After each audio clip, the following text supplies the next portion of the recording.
when you're unable to hear what somebody else is saying, your relationships will go bad.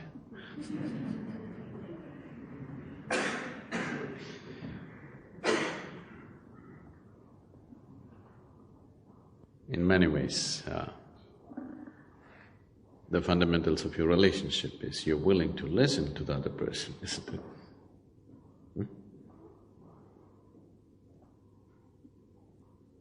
If you want to say everything, there'll be no relationship.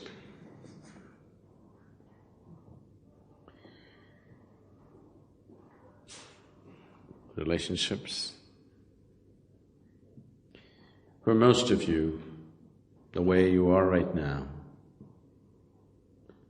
the quality of your relationship largely decides the quality of your life.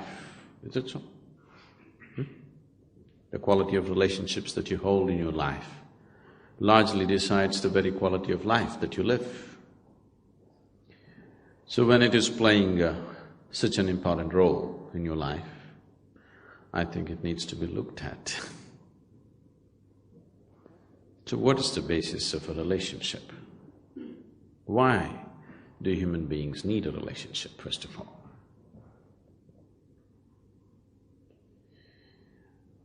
Relationships are formed on different levels, various types of relationships, to fulfill different types of needs. The needs may be physical, psychological, emotional, social, financial, political, it could be any kind. But to fulfill various needs within a human being, relationships are established on different levels. Whatever the nature of the relationship, whatever the type of relationship, still the fundamental aspect is you have a need to fulfill.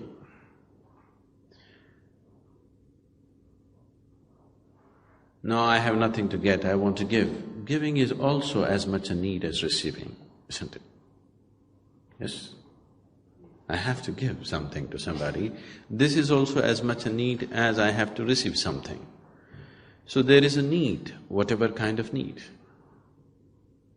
Needs may be diverse, accordingly relationships could be diverse.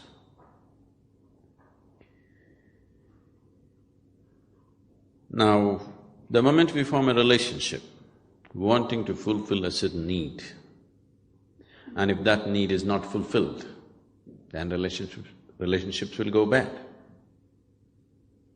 For whatever purpose for which we have formed a relationship, if those needs and those expectations are not fulfilled, relationships will go bad. We may claim many things, but when your expectations are not fulfilled, it does go bad, isn't it?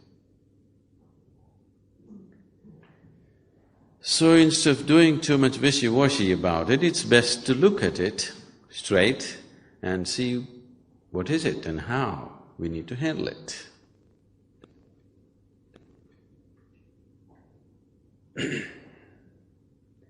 The needs within a human being have risen because of a certain sense of incompleteness. People are forming relationships to experience a certain sense of completeness within themselves. When you have a good relationship with someone dear to you, you feel complete. When you don't have that, you feel incomplete. Why is this so? Because this life, this piece of life, is a complete entity by itself. Why is it feeling incomplete? And why is it trying to fulfill itself by making a partnership with another piece of life? Fundamental reason is that we have not explored this life in its full depth and dimension.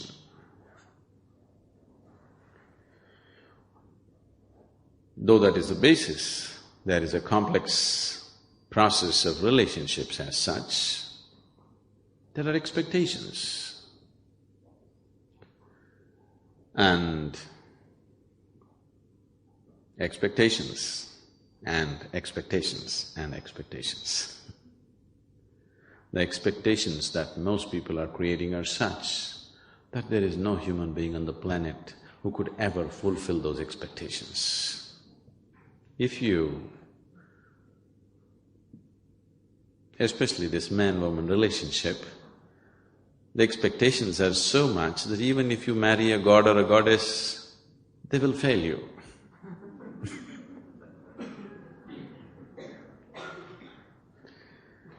Because the expectations are so unrealistic that nobody, no human being can ever fulfill that.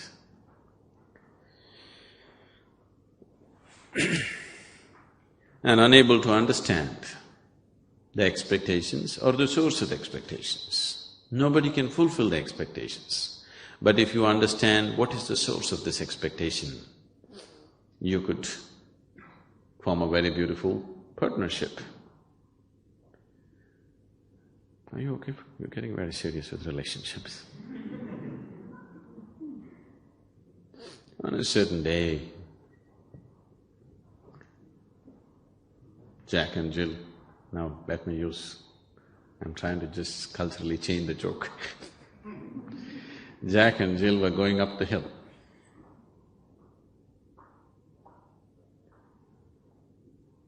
And Jack had a bucket in his hand, a chicken under his arm, and a pitchfork and a rope, at the end of which there was a goat. And Jill said, "I'm feeling very nervous." Jack said, "Why?" "I'm afraid you may have your way with me. I'm alone with you." He said, "What do you mean? I didn't do anything and my hands are full." So she said, "You may put the pitchfork down, plant it in the earth, tie the goat to it, put the chicken down and put a bucket over it, couldn't you?"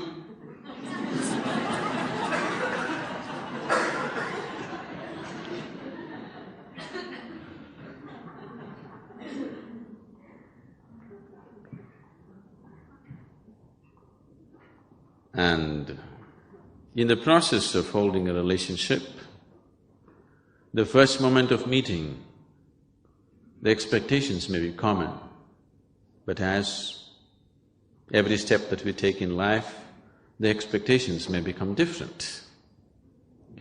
Because these expectations keep changing in people, they're not consistent and they cannot be.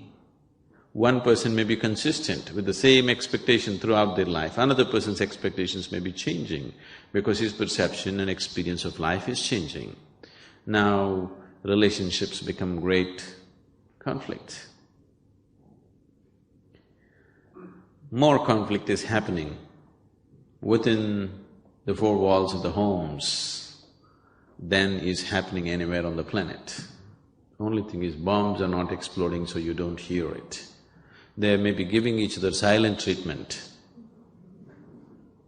It is happening because people's expectations are changing, and they're not changing at the same pace. They're changing at different pace.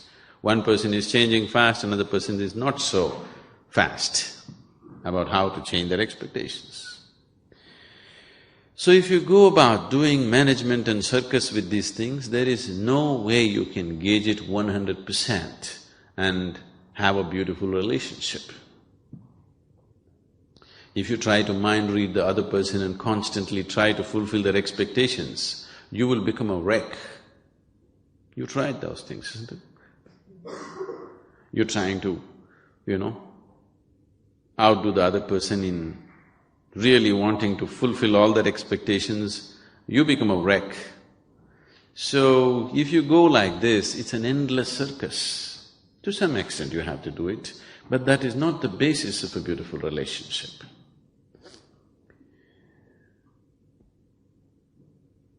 Fundamentally, why have we sought a relationship?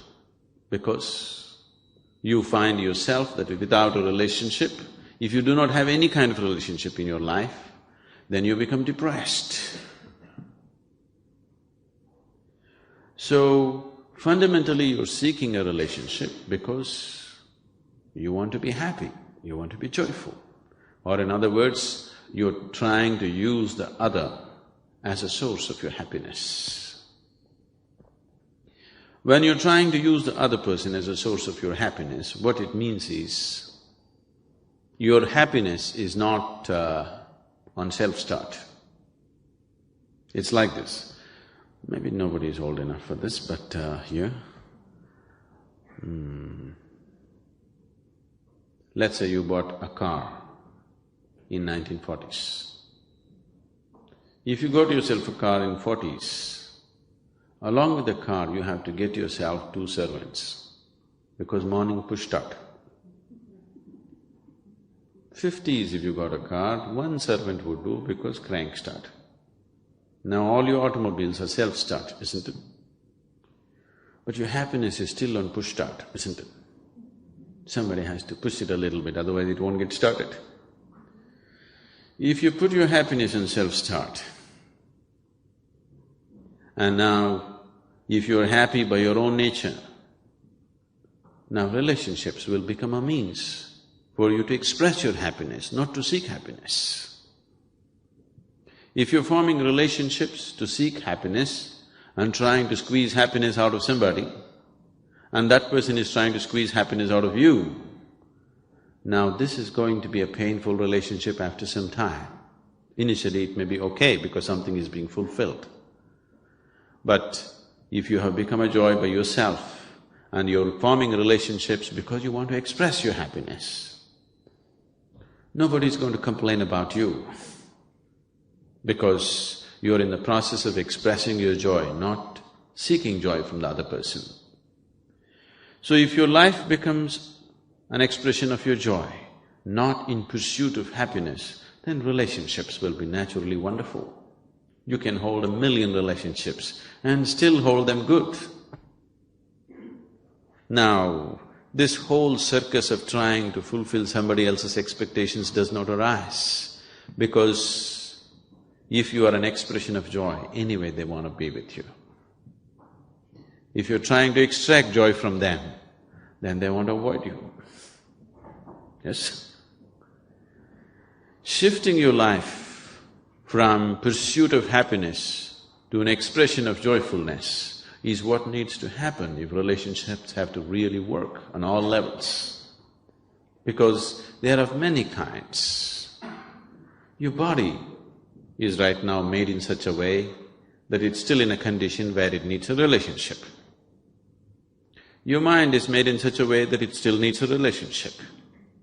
Your emotions are in such a way that it still needs a relationship. And deeper down, your very energies are made in such a way that you still need a relationship on that level also. If your body goes in search of a relationship, we call this sexuality. If your mind goes in search of relationships, we call this companionship. If your emotion goes in search of relationships, we call this love. If your energies go in search of relationship, we call this yoga. All these efforts are just an effort to become one with something else, isn't it? Yes? Whether it is sexuality or companionship or love or yoga, what you're trying is, you're trying to become one with something else. Because somehow, being who you are right now is not enough. How can you become one with somebody else? Physically you have tried, it looks like you're going to make it, but you fall apart. Mentally you have tried, many times you thought you're really there, but two minds are never one, isn't it? Isn't it so? You've known enough life to know that, isn't it? Two minds are never one, isn't it? No matter what you do with them, no matter how close you think you are, never really one. Emotionally you thought you really made it, yes? It gave you the feeling that you really made it, two people have really become one, but Lines come up very easily, isn't it? So, what is the way to fulfill this longing, to become one with something? There is a longing to become one with something else, because the way this one is not sufficient. This longing is not going to stop with just becoming one with one being, because it'll long for more. And this cannot be fulfilled physically or mentally or emotionally. All these three things you've tried. It gives you nearness to that experience, but it doesn't make you one. It remains a longing forever. The very longing may become a sweet experience for people and they may get addicted to the longing. But if you have a longing, you want to reach the destination someday, isn't it? You want to reach a fulfillment. Do you know someone told you the other is hell? The other is always hell. So this is the reason, because you don't want to experience this hell, you want to experience at least a small part of humanity as a part of yourself. And that longing is called relationship. This longing to include somebody or the other as a part of your life is what is called as relationships, isn't it? So whatever is within the boundaries of your sensation, you experience as myself. Whatever you experience as myself, if the other is hell, this inclusion could be heaven, isn't it? To experience that heaven, to have that piece of heaven in your life is what is the desperation to have relationships. Now, if you have noticed that sensory body has a separate presence of its own apart from the physical. Now the whole system of yoga is about this. The word yoga means union. Whatever is the longing behind any relationship,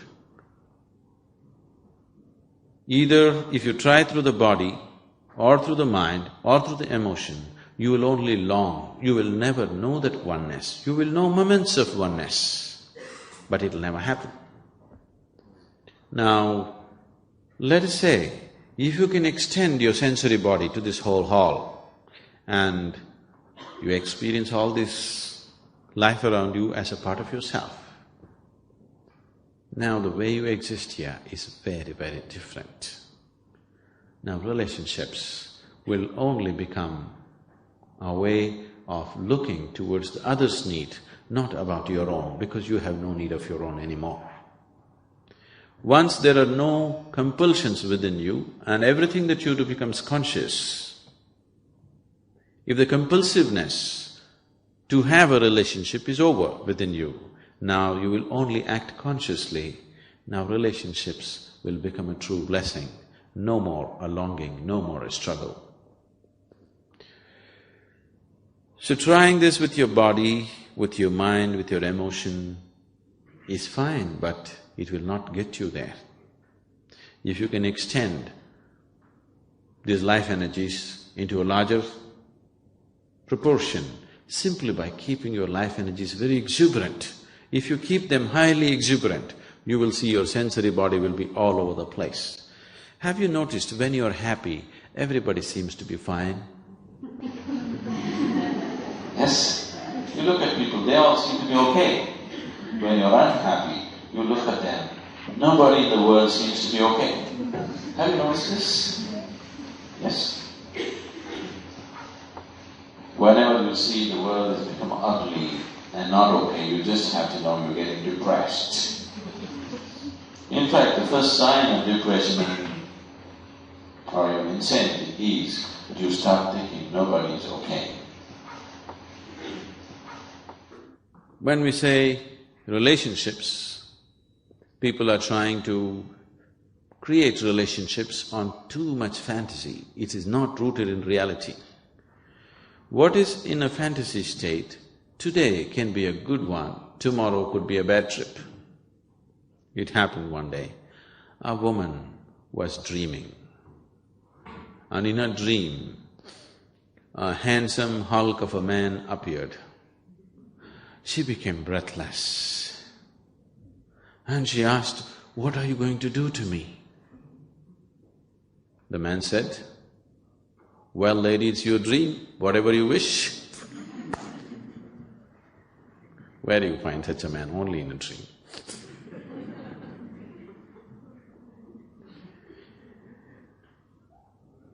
Lot of relationships are going bad not because you have any bad intention. Most of them go bad with good intentions. Good intentions are unbearable many times, isn't it so? There was a new lawyer. His first case, he's very enthusiastic, he really wants to do his best. He lost the case. Then he went to meet his client who was in custody. He went and told him, "I have good news and bad news for you. Which do you want first?"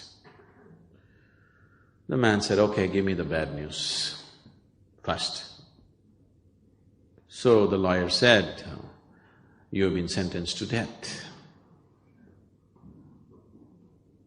Then he asked, "What the hell can be good news after this?" The lawyer said, "I really fought hard and got the old age reduced for you."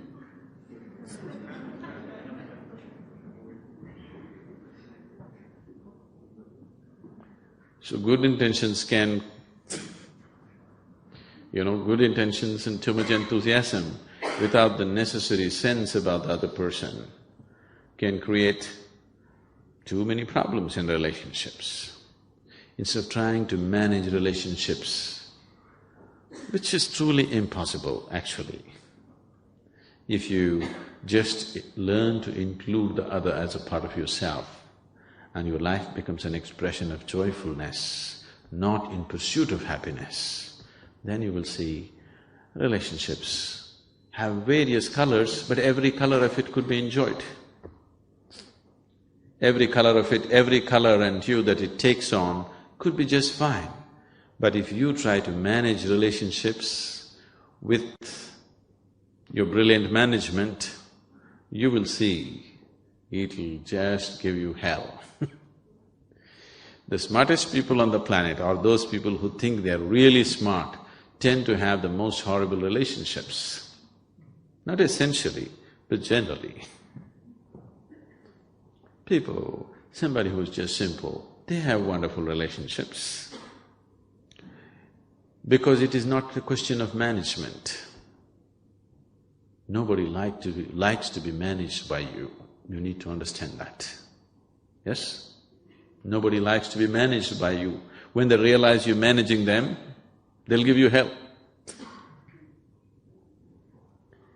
In so many ways, they'll make your life miserable. Please see, for most people on this planet, it is not their enemies who are taking their life, it is their loved ones. Isn't it so? Yes? If your enemy is taking your life, there is some sense to it. But people care for each other, but they are the people who are taking each other's life, isn't it? Isn't it so? This is happening constantly. Generation after generation, people are going through the same things because they believe the other person has to be managed. You don't try to manage the other person. You see how to include the other person. Then, even if you don't understand what the hell is happening with the other person, still it is okay. You don't have to understand every damn thing that the other person is. It is the inclusion that the other person is seeking, not really that you have to understand every every thought and every emotion. In fact, they'll feel threatened if you understand everything. Isn't it? People will feel very threatened if you seem to understand just about everything. They'll get scary. People are not looking for understanding, though they claim they're looking for understanding, what they're looking is for inclusion, isn't it? It is inclusiveness that you're seeking in a relationship. understanding could be very threatening. So, managing relationships is not what needs to be done. You need to understand, first of all, why you need a relationship. Somewhere there is some sense of incompleteness. If you take away this, if you attain to that state within you, which has nothing to do with the other, then you will see every other wants to be with you. Everybody wants to be with you because your need is gone. This is the funny thing about life. When you have a need, nobody wants to be with you. When your need is gone, everybody wants to be with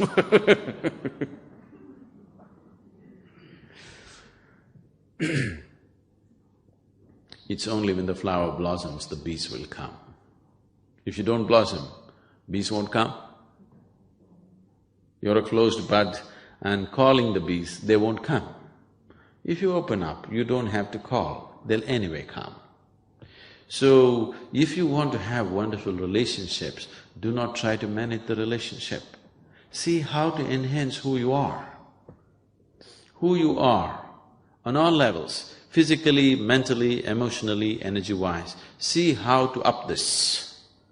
If you enhance yourself into a very beautiful state, everybody wants to hold a relationship with you. Instead of enhancing this one, you're trying to manage this. No, it doesn't work. So, if human beings have to really have wonderful relationships, first and foremost thing that they need to do is how to take this to its ultimate possible level right now. If you keep yourself in the best possible way, in body, mind and emotion, do people want to be with you? Yes? Do people want to be with you? Definitely, isn't it? Now, you don't keep yourself well in any of these levels and you expect people to be with you, now you become a burden. Now the other is hell. So human beings should always and always and always focus on how to enhance his way of being. Then everything else gets naturally managed. Whether it's your profession or your relationship or whatever else in your life will happen to its best only when who you are is enhanced. If you do not enhance this and try to manage all those things, that is going to be very stressful. It's going to be a very, very stressful life. Relationships probably are causing the maximum amount of stress on this planet. Am I right? It is. And as people get more educated and they think they're more modern, they're having more problems having any kind of relationship with anybody, isn't it? Isn't it so? Education should have widened our horizons of life, but it looks like it has compressed everything in such a way that you can't get along with anybody. Isn't this happening? Isn't this happening worldwide? There was a time, even now in India, in some parts, a family means it is 200, 300 people in one home, one large home, 200, 300 people living together, because family means the main, grandfather, grandmother, uncles, aunts, granduncles, grandaunts, cousins, everybody is one family. As we got little more educated, we thought, these uncles and aunts, damn them. We dropped them. We thought family means husband, wife, children, parents. Then, after a while we thought, my parents are okay, but her parents are… let's drown them somewhere. Then we thought, let's drop both the parents. We thought family means husband, wife, children. Now children are thinking, it is not so. Now it is becoming such that even two people, the couple are not able to live together. Only if they meet once in a while, they're okay. Weekend marriage is all right, through the week, impossible. It's becoming like that, because we are becoming more and more exclusive, not inclusive. The whole modern societies are encouraging exclusiveness. Exclusiveness will lead to depression, isn't it? Yes? People are depressed like never before on this planet, do you know this? Never before humanity had known these kind of comforts and conveniences. Never before has humanity enjoyed this kind of food security on the planet, never before. Never before has humanity enjoyed this kind of health security on the planet. But never before humanity has been this depressed because they can't get along with anybody. They have become too exclusive. Inclusiveness is a relationship. Exclusiveness naturally leads to depression. Yoga means ultimate inclusiveness. The word yoga literally means union. When I say yoga, don't think that I'm talking about a particular way of knotting your limbs or holding your breath or standing on your head. No. Anything that leads to the union is called yoga, whichever way. So there are… how many ways are there to reach to your ultimate union with life or with everything? You can only work with what you have, isn't it? Is that so? Can you work with something that you do not have? No, that's clear, isn't it? So what is it that you call as myself right now? Your body, your mind, your emotion, your energies may not be in your experience, but you can easily infer and see, if this one has to function like this, there is some kind of energy making this happen, right? That much everybody can understand. Right now we may not understand how this microphone works, but because it is amplifying the sound, we can understand there's some kind of energy source behind this, either a battery cell or a powerhouse, but some kind of energy source is behind this. So these are the four realities for you: body, mind, emotion and energy. If you employ your body and try to reach your ultimate nature, we call this karma yoga, yoga of action. If you employ your intelligence and try to reach your ultimate nature, we call this gnana yoga, yoga of intelligence. If you employ your emotion and try to reach your ultimate nature, we call this bhakti yoga, yoga of devotion or emotion. If you transform your inner energies and try to reach your ultimate nature, we call this kriya yoga, yoga of transforming energies. These are the only four ways you can do it, because these are the only four things that you really have. Rest is imagination. They may be there, but not in your experience. What is not in your experience is not a reality for you, isn't it? Right now, modern science is talking about 11 parallel dimensions right here. That's not in your experience, isn't it? Not yet a reality for you. You can only make a theory out of it. You can only believe it, but not yet a reality for you. You cannot work with it. Only when it comes into your experience, you can work with it. So these are the only four realities. This is a very beautiful story in the yogic lore. Are you okay for a story? Can I tell you a story? I seek your permission because the moment I say once upon a time, many people think it's bedtime. Because that's the only time they heard that word, once upon a time. Before 3 sentences are over. So once upon a time, on a certain day, 4 men were walking in the forest. Among these 4 men, one is a bhakti yogi, another is a gnana yogi, karma yogi and kriya yogi. That means yoga of intelligence, yoga of devotion, yoga of action and yoga of transforming energies. These 4 people can never be together. But today they were walking together in the forest. Why I'm saying they can never be together is, somebody who follows the path of the intellect, he of course thinks everybody is dumb, stupid.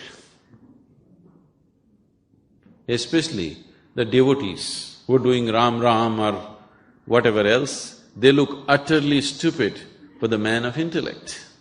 Isn't it so? Yes? People are bowing down and praying and calling for God. These people look utterly stupid for a man of intellect. So he thinks they're just idiots. But somebody who's on the path of devotion has pity for everybody, because when God is here, instead of holding his hand and walking in absolute freedom, all this nonsense with your mind and your body and all the yoga and everything is just stupid. He has pity for everybody, because just instead of riding on the lap of God, why all this nonsense? Karma yogi, the man of action, he firmly believes all the others are just lazy people who are trying to find an explanation or an excuse for their laziness. Because if you want something to happen, you got to do it. Yes? Because you're lazy, you're unwilling to do, you're finding all kinds of philosophies. He has disdain. A Kriya yogi has absolute disdain for everybody, because after all, the whole existence is energy. If you do not transform your energy, what is going to happen? Nothing. Everything is just empty talk. So these four people cannot be together. But today, they were walking together in the forest and a rainstorm broke loose. And to escape the rain, they started running.